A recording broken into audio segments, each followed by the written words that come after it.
تمہارے لڑکے بالغ ہو جائیں تو ان کو بھی اسی طرح اجازت لینی چاہیے جس طرح ان سے اگلے یعنی بڑے آدمی اجازت حاصل کرتے رہے ہیں۔ اس طرح اللہ تم سے اپنی آیتیں کھول کھول کر بیان فرماتا ہے، اور اللہ جاننے والا ہے، حکمت والا ہے۔ اور بڑی عمر کی عورتیں جن کو نکاح کی توقع نہیں رہی اور وہ زائد کپڑے اتار کر سر ننگا کر لیا کریں تو ان پر کچھ گناہ نہیں، بشرطے کہ اپنی زینت کی چیزیں نہ ظاہر کریں، اور اگر اس سے بھی بچیں تو یہ ان کے حق میں بہتر ہے،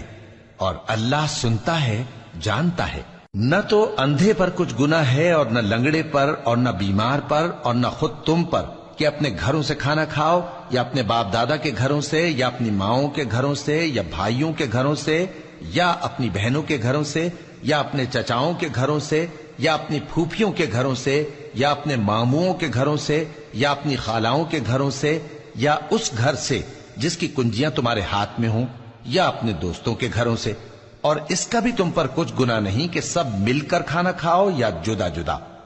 پھر جب گھروں میں جایا کرو تو اپنے گھر والوں کو سلام کیا کرو، یہ اللہ کی طرف سے مبارک اور پاکیزہ تحفہ ہے۔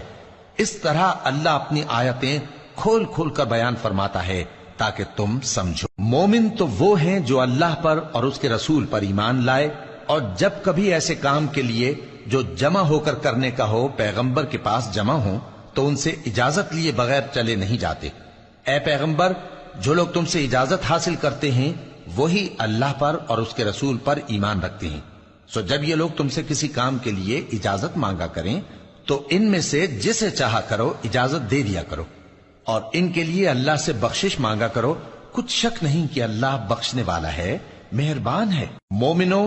پیغمبر کے پکارنے کو ایسا خیال نہ کرنا جیسا تم آپس میں ایک دوسرے کو پکارتے ہو، بے شک اللہ کو وہ لوگ معلوم ہیں جو تم میں سے آنکھ بچا کر کھسک جاتے ہیں۔ تو جو لوگ ان کے حکم کی مخالفت کرتے ہیں ان کو ڈرنا چاہیے کہ ایسا نہ ہو کہ ان پر کوئی آفت پڑ جائے یا تکلیف دینے والا عذاب نازل ہو۔ دیکھو،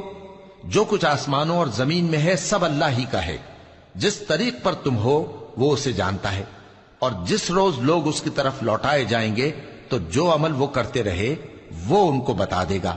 اور اللہ ہر چیز سے واقف ہے۔